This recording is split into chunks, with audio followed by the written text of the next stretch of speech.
Today, I'd like to talk to you about a key question I think anybody involved in academia faces. And that's the question of how do we connect what goes on in universities with the rest of the world?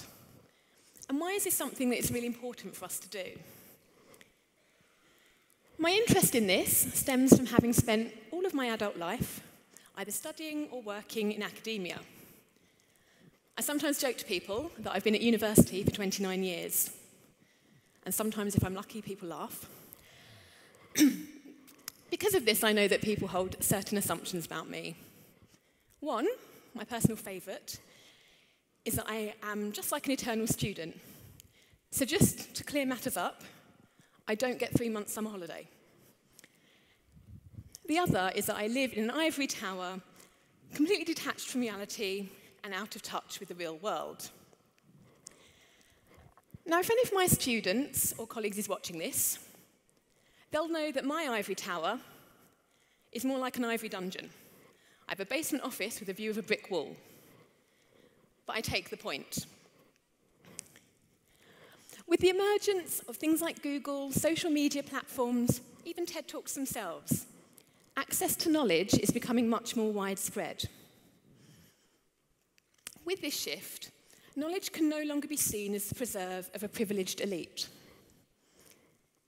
Yet despite this, I still know that there are those people outside my dungeon who think that academic knowledge is not for them. And I want to know why. Now we might ask, why does any of this matter? So what if people don't care what's going on in universities? Isn't it quite arrogant of an academic like me to assume that they should be? And on the one hand, I'd agree. I think it would be really arrogant of me to assume that everyone should be terribly interested in what I do. But on the other hand, I think there's a problem if the reasons people aren't interested in what's going on in universities is because they don't see it as being relevant to their lives. But more than this, I think there are actually some really important reasons why academics should at least try to demystify their research. First, universities are public institutions, funded at least in part by public resources.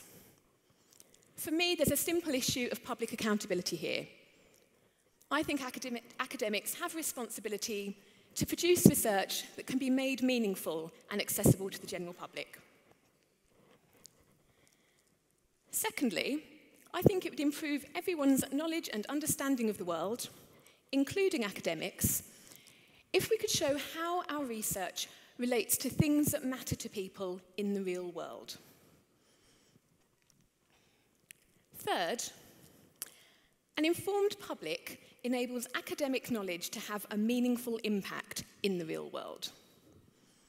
People are no longer willing to blindly believe whatever a so-called expert tells them. If we want to make a difference in the world, we have to join the debates. But to join the debates, you have to be informed. And this is particularly important to me in the context of my own research. Now, considering I work in a law school, I actually spend an awful lot of my time questioning and criticising the criminal justice system, asking why it's there in the first place. But I'm particularly interested in public perceptions of crime and the effectiveness of the criminal justice system for dealing with the harms they experience in their daily lives. And this is because these are questions of public policy. They're not simple questions that can or should be solved by academic experts alone. If they affect public lives, they require public engagement and the opportunity for debate. This means connecting the dots between academic research, the wider social context, and people's lives. So to put this into context for you, we all know that crime is a media hot topic, a political buzzword, perhaps best typified in Tony Blair's now famous commitment to be tough on crime, tough on the causes of crime. But how important is crime to you in your daily lives? And even if you think it is important, and I'm not for a second suggesting that it's not, do you think that our current approaches to tackling crime, where we seem to focus more on punishing individual offenders, is the best way we can go about dealing with it? These are the types of questions my research focuses on, considering whether, as a society, we are too concerned about the apparent problem of crime and punishing individual offenders, rather than looking at the bigger systems of harm in society more generally, so things like inequality, which we could argue actually cause us all a lot more harm, and taking steps to address those. So to give you an example of what I'm talking about and why anyone should care about this, let's look at murder. We all know that murder is a really terrible crime, but it's arguably not the most pressing or significant harm we are likely to experience in our lives. In fact, homicide in general, of which murder is one part, is a particularly rare occurrence. You're much more likely to die as a result of a whole host of other causes than you are to be murdered. But while we tend to hear a lot about political initiatives concerned with tackling violent crime, there's a larger number of deaths which don't seem to receive the same amount or the same kind of focused political intervention. And this is despite evidence that suggests that we don't all stand an equal chance of experiencing them. For example, we know from looking at inequality and mortality data that poorer people are much more likely to die of most of these causes, including murder, than richer people. If we also look at murder in a broader social context, we can see that what sometimes looks like an individual isolated act can be situated in a broader structure of harm. As I think the geographer Danny Dorling puts it quite nicely, behind the man with the knife is the man who sold him the knife, the man who did not give him a job, the man who decided his school did not deserve funding. And he traces this all the way back to our politicians and their policies, and ultimately the people who vote them into office.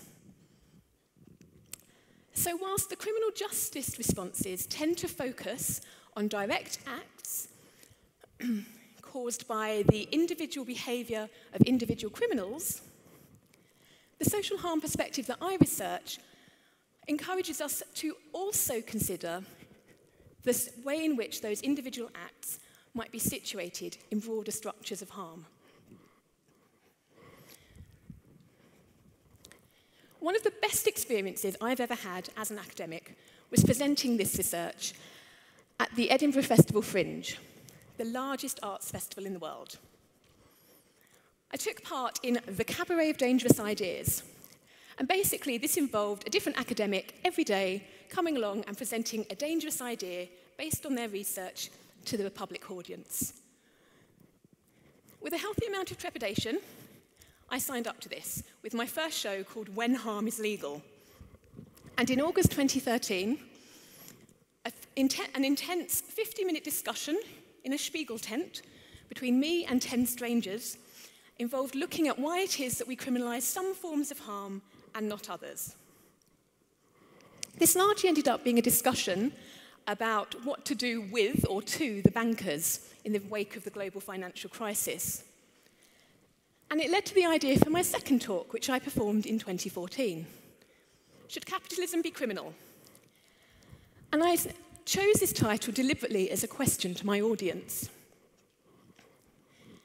This time we were in a slightly less glamorous yurt, but there were about 40 audience members, and we ended up having a mass debate. We talked about all kinds of issues, including things like growing levels of inequality, the rising use of food banks, and Scottish independence. I typically describe these experiences as being a bit like a posh version of Jeremy Kyle. There was lots of arguing, and at one point in the second show, one audience member proposed launching an admittedly very middle-class revolution from our yurt and storm the nearby Harvey Nicks.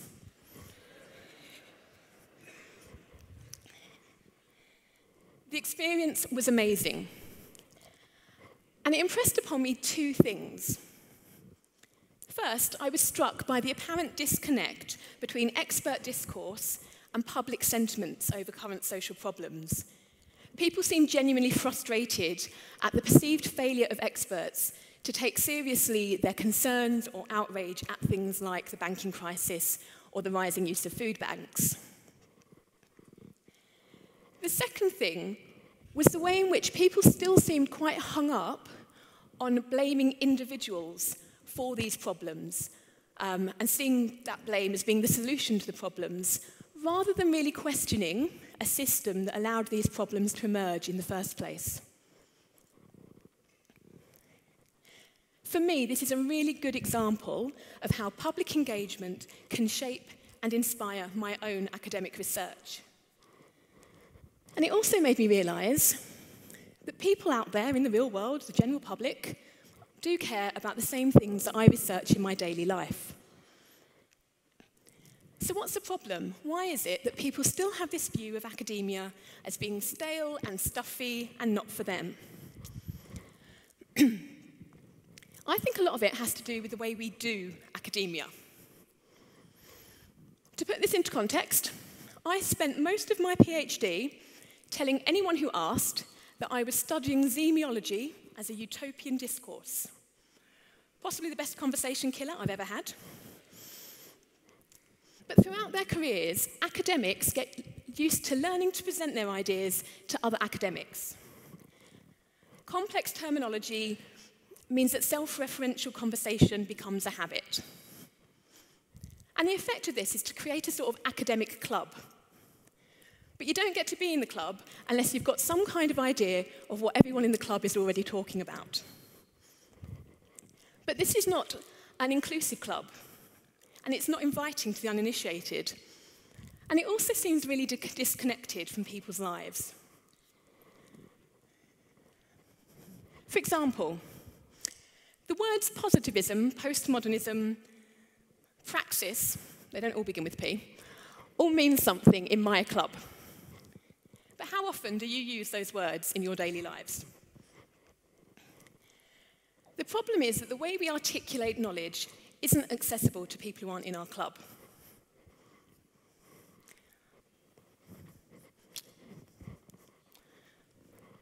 Technology doesn't like me. I think the solution to these problems lie in academics making better efforts to make their research accessible, to show people how and why what they do does matter, does concern people in the real world, and is relevant to their lives. But I also think there are certain barriers to this.